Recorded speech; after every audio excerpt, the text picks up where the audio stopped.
This is why women attack men when they're happy. Women attack men when men are happy? Mm-hmm. What's an example? Oh, like sports. Exactly. Ugh, he's so full of himself. And we'll do something to take him down. So wait, why do women do that? Because happiness and power comes together in a man's body, and the power is scary. And so we have to diminish the power. So we will attack them when they're happy. They come home, they caught a big fish, or whatever it was they did. If it wasn't something that I did that gave you that feeling, then that's a problem. We never say, you hurt my feeling. No. You hurt my feelings. Yeah. Because they're all right here, and it feels like you stabbed me in the chest or you crushed. At the end of the day, a happy man is sometimes seen as someone whose energy can be redirected for others' benefit. God. Men are continued to be persuaded into selecting women who are signaling for short-term dating. And the reason that I say that is men, and this is proven across time, across cultures, they have discernment around short-term dating and mating versus long-term dating and mating. And the reason that that's important is women now, with the cultural changes, with feminism, with the influence of empowerment via promiscuity, they're all signaling for short-term mating strategies. And so men are attracted to these women. They'll sleep with these women. They certainly will come, but they don't stay. And so women say that they want long-term partners, and the expectation of men is to be everything that a long-term mate would be, but they're not signaling the right things for men to commit to, nor would they want to. And so now it's making men the enemy for not wanting to commit to women who are not up to the standards that men have when it comes to choosing a woman to commit to long-term. And so the confusion and the frustration for men is that there are not many viable mates as far as options when it comes to somebody that they could actually settle down with, commit to, and build a family with. And so the frustration for men is valid. They're not confused, they're wise. And women can either continue to attack men and say that they shouldn't have standards, or they're insecure, or they're controlling, or they're whatever they want to label them, to deflect any level of accountability or awareness around maybe their behavior or the way that they present themselves or how they carry themselves or their history with access and sexuality is not at all what men actually want nor look for when it comes to a woman to settle down with. Women are as shallow as a puddle. All you have to do is look around you to see what she's saying is absolutely true. A lot of you women don't realize you might be using dangerous words or phrases that affect your man much more than you realize. Most women do this without even knowing it and accidentally kill their man's attraction toward them. Your words hold tremendous power, so whether you speak life or death into someone, it can have a significant consequence to those around you while you are in the center of it all. I used to cuss pretty regularly, if not around people I respect or elderly, and reason being my environment, my choices, my group of acquaintances. I picked up a bad habit. I moved in with these siblings, and the brother didn't cuss at all. Never seen him say a bad word, and the more I conversed with him, the more I heard our conversation and thought, wow, my sentences sound pretty aggressive, pretty nasty sometimes. Not really the type of woman I want to be representing. And the more I talked with him, I noticed it more and more. Now, not saying intentionally, but out of the bad habit. And I saw myself in a lighting I had never really seen before, which wasn't very bright. At least not as bright as I want to portray. It wasn't soft, it wasn't love. It wasn't what I wanted my kids to grow up around. So even though I still am on that journey, I still struggle with it. I became very conscious with the words that I say, if I can, and realized that what you say is who you are and a reflection of whose you are. One of the biggest problems of this generation is clear, yet self-improvement is still being ignored. Women hating to see men be happy. They hate to see it. So many women, even if they're married or have a boyfriend, they're like, ugh, I hate when he's happy. Ugh, he's smiling. Ugh, gosh. Like, I don't understand that. I don't understand why a woman would want a man to be unhappy or why she just doesn't feel comfortable when he is happy. It is a sign of insecurity. It is a sign of... It's easier to control someone when they're worn down, and a man who's at peace is often hard for others to understand or manage. Nothing makes a woman more angry than seeing a man happy. Okay, especially happy with your own personal life. If you're around a woman or if you're dating a woman and she sees you're genuinely happy, she's sitting there going, wow, look how nice of a guy this guy is, going on in his own life, going about his own time, going about his own terms, liking what he's doing, in a state of peace. Oh yeah, watch her try to add some confusion and some complexity. Watch her try to just find things to say and find things to do to make you do more for absolutely no reason. Watch how angry she gets and watch how frustrated she gets just seeing you at ease and at peace. If you like watching that sports game on TV, watch her make comments about it, how it's a waste of time. If you like playing video games, watch her say what a waste of time it is. If you do something productive and you like to go work out, watch her tell you that all you do is sit in the gym. And if you're pretty good at making money, watch her tell you how boring you are because all you do is work. No matter what, you will not be able to win because their natural nature is to deceive you.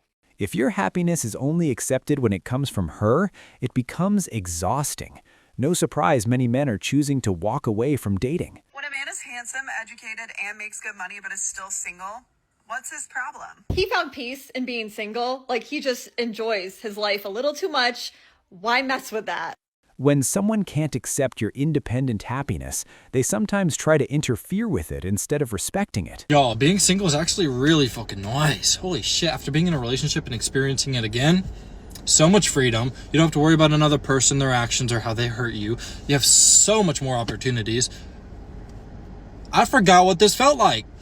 And I'm happy I got it. You know what I mean? Like, I used to complain about being single, especially like being gay. It's hard to find someone that you're really into and like get into a relationship, but I really wasn't missing much. And I'm so thankful that I went through what I went through, because now I don't got to do that shit again until I want to. The longer I'm single now, the less I want to be in a relationship. And you know what? I stand on that. I'm just going to talk about this comment that was left on one of my videos, and there's quite a few men that leave similar comments to this, and this proclamation that, you know, this is why men are staying single. And this is obviously not all men, but there is a reason why men do this. And the reason that men say I'm staying single, which in other terms basically means I'm also willing to have a string of hookups that mean nothing to get my own needs satisfied, is that the reason that they do this is because they are not willing to face themselves. Any man that says, you know, I'm staying single, is because they do not want to be in a situation that is causing them to face parts of themselves that have been denied, that have been repressed, where they are not taking accountability for the way that they show up in relationships. And obviously, if they're not in relationship or opening themselves up to the right person, they're not going to have this mirroring. And so by isolating and saying, you know, this is why men are staying single, it's just basically another way of saying, I don't want to face myself. Because unfortunately in Western society and sort of in the modern world, men are becoming apathetic, they're becoming more feminized. And when wounded feminine energy shows up in men, it causes them to lack accountability, to not want to take responsibility, to be flighty, to not commit to things, which is automatically a massive turn off to women that are in a healed feminine energy. And so the sorts of women that they would actually, you know, thrive in relationship with, they're not attracting anyway, because they're not opening themselves up to the possibility that actually they're the ones that are responsible for the type of women that they're actually pulling in the first place. And so it becomes this vicious cycle. But when men say, you know, that they're staying single as an act of, you know, trying to control their circumstances, the reality is underneath that, they're feeling very much out of control. And because they don't have a language for communicating, you know, what's going on underneath, because no man that is in a healed masculine energy is going to make this proclamation and decide that he's going to be single for the rest of his life. Because when you look at the way that obviously masculine energy thrives in life, it is to build, it's to continuously have something to move towards, to build some sort of legacy for self, and to feel as if they're creating a foundation, you know, and building something. And so when you're saying, you know, I'm cutting off my own growth, which is obviously what comes from being in a relationship anyway, they're automatically showcasing they're not actually in their masculine. Because to get to the end of your life and basically look back and say, you know, I worked a job that was okay, that paid the bills, sat on my own money so I didn't have to pay anything, you know, for women, and, you know, got to the end of my life with a string of hookups. You look back at that as a legacy for a male, and the level of regret that would come with that is not going to feel good. So if a man makes this proclamation, then this is what he really means. And Emotional fulfillment in life comes from the depth of intimacy we have with our partners, with the people that are closest to us. And when we cut ourselves off from that and the possibility of exploring that, we don't live an emotionally fulfilling life. We live a life that's filled with surface level distractions, surface level projections that don't actually lean into anything of depth. And so when a man says this, he's likely very much in his feminine, in an apathetic energy where he doesn't want to commit to things. And so within a relationship, he's not going to take accountability. This is obviously very different for a man that chooses to stay single until the right person comes along and works on himself in the meantime. This is an attribute of a healthy masculine male, and a man that's able to concentrate and focus his energy in such a way that's actually going to be really supportive and conducive once the right partner shows up, or once he's ready to take that step with the right partner. And this is the sort of dynamic and mentality that actually breeds and calls in soul connection as well, because the man is anchored into his masculine energy as opposed to dismissing the concept of relationship altogether, which is naturally a byproduct of being very wounded. And soul connection in and of itself can only come in when you are truly connected to yourself, whether you're male or female. So if you don't have a deep understanding of, your own psyche, the way that you operate, of your own triggers, where you're not taking accountability and reconciling that internally, you're not actually in a position to attract in what would be like a deep soul connection anyway. So all of these things are interconnected. They all play into one another. But the difference is that when you are connected to self, you see the mirroring and the divinity in others. When you are not connected to yourself, you see through the eyes of separation, of somebody else wanting to take from you, as opposed to being with an open and generous heart that actually allows you to feel the fullness of what a relationship can actually bring for you. Calling lack of accountability feminine while criticizing men is pretty telling. It kind of undermines the entire argument. Y'all be trying to check and see if y'all nigga cheat. How many times y'all niggas smiled today? How many times y'all nigga crack a laugh? Damn. Yeah, a lot of women, they could care less if their man is happy.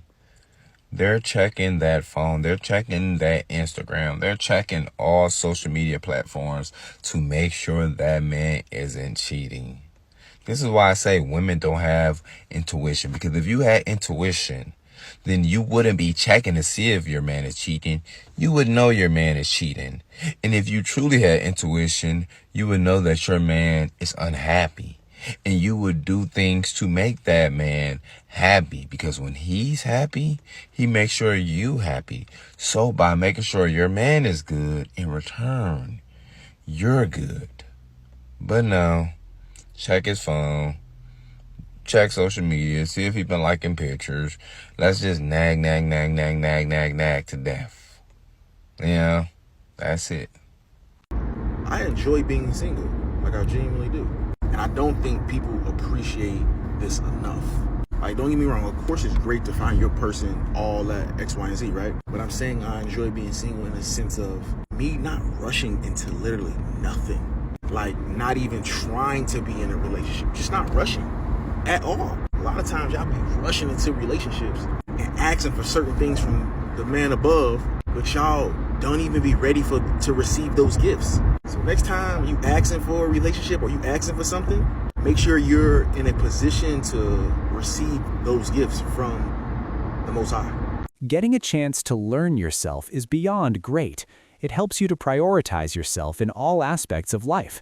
Highly recommend it. Have you guys noticed that most married men aren't actually happy? Most married men are lying to themselves and gaslighting themselves into thinking that they're happy in a marriage which is loveless, sexless, where the woman always argues and belittles and emasculates them. Their wife endlessly nags at them while they're working full-time, trying to provide for her, for the family. Men will often victimize themselves and say that their mental load is overbearing. Meanwhile, the man has to look at the big picture, worry about the wife, the kids, working every day, endlessly paying for all of the bills, providing. He has to worry about investments, about retirement, about the college funds for the kids. Meanwhile, the woman only has to worry about preparing dinner, keeping the house clean, making sure that the kids are happy and healthy. The woman will say that she's overstimulated just because she has to cook dinner and keep the house clean. But they never stop to consider the mental load that men have. Most men stay in relationships so they don't lose everything, so they can see their kids and they don't have to split custody. It's truly so sad how many men gaslight themselves into staying in a relationship where both parties are not happy and they feel like they can't speak up because they have a wife who berates them or emasculates them and belittles them on the daily. When you have been single for so long to a point when someone is interested in me, I just get uncomfortable and walk away. It just feels weird, like the feelings of something is off. I don't crave someone in my bed. I don't really crave on going on many dates. One thing that I'm sort of confronted within myself is that I actually, having worked on myself and had that growth, I'm super happy single. I'm feeling healthy, I work super hard, my purpose is tapped into. Yes, I would love to be with someone, but I think I've got so content with being just me and fearful of attracting someone who can ruin that has made me, if anything, more avoidant, the person that I attracted previously. So it's a great place to be. The fact that you don't need anyone is a brilliant sign because it means you're not going to settle. You're not coming at it from a perspective of scarcity or desperation or codependence. Yeah. It's, I know who I am, I know my value, I trust myself, I have big trust. And that means that when that person comes into your life who is additive and not, oh no, I need to keep you, you will know. The longer you go without a relationship, the harder it gets to stay in one. In German, they say, the tone makes the music. Therefore, the tone always sets the mood. The tone also always creates resentment. I've never heard a man complain about having to lead in the relationship as long as he feels loved and respected. If he doesn't feel loved, appreciated, or respected, then it's exhausting. Yes, exactly. That's the only time. If she's complaining that you're not doing enough and you feel like, man, I'm carrying this whole relationship, I'm doing all the work, I'm paying for everything, I'm doing all the chores, and you're still don't respect me. Exactly. Then it's exhausting. Exactly. On the flip side, though, there are tons of women who, at a certain point, they don't want to have to be the leader of the relationship. Being single for too long, it starts to take effect on you. Like, you know what I mean? Like, you start to get so comfortable being by yourself that when you get around someone, it's like, it kind of feels like it's a hassle. You know what I'm saying? It kind of feels like, damn, like, do I really want to talk to this person? Do I really want to, like, you feel me? Do I really want to deal with this person? Conversate every day, things like that. Like, when you get to that point of single, like, when you haven't talked to anybody in fucking years, I'm talking about years, you be like, damn, it's like, I'm good with being by myself. You know what I'm saying? Like, I see the reason why I'm by myself. You feel me? Like, it gets to that point and it really starts to take effect on your mentality of even, like, conversating with people and having, like, casual talks. And it seems like it's just, like, a lot. And it's like, damn, I got to go through this. I got to do this with this person. I got to do this with this person. Like, damn, I don't think I want to do this anymore. After being single for so long, when someone shows interest, it just feels unfamiliar. I get uncomfortable and end up pulling away. Women can destroy a man's kingdom. David's kingdom almost got destroyed. Solomon destroyed over women. The most wisest, richest person in the world. What does that mean? That means that we must guard our hearts as men. Our hearts are for God and God alone. If you're in a home with a quarrelsome woman, you must end the relationship. Give her the house. Give her the house. Leave. Leave. You need to protect your kingdom, okay? And you need to build with a woman that is going to be under your full submission. I don't know what women need to hear this, but hear me clear. If you got a man that loves you, if you got a man that's trying, that's doing everything in his power to get better and rise to the occasion of loving you, stay there. Because it's easy for you to be like, I can have anybody I want, because you can. You know what I'm saying? A lot of people want me, and that's probably true because you're beautiful. But you will quickly find out that a lot of the motherfuckers that want you, you don't even want. And a lot of men that want you will never love you, will never try as hard as the man that you are with right now, will never rise to the occasion of loving you. Sometimes that's the illusion. You'll be like, oh, you don't know how many men ask for my number. You don't know how many men I can have anybody I want. You don't be wanting people. That's very rare.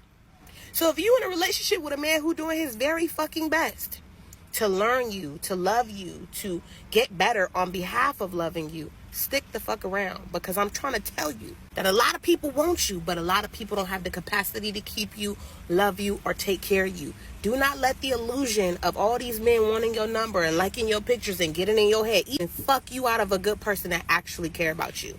The idea that the grass is greener elsewhere is often just a social media illusion. Constantly chasing better can leave you with less in the end. Subscribe to Alpha Intent and let us know if you enjoy our content, or share your story so we can keep our alpha males aware and informed.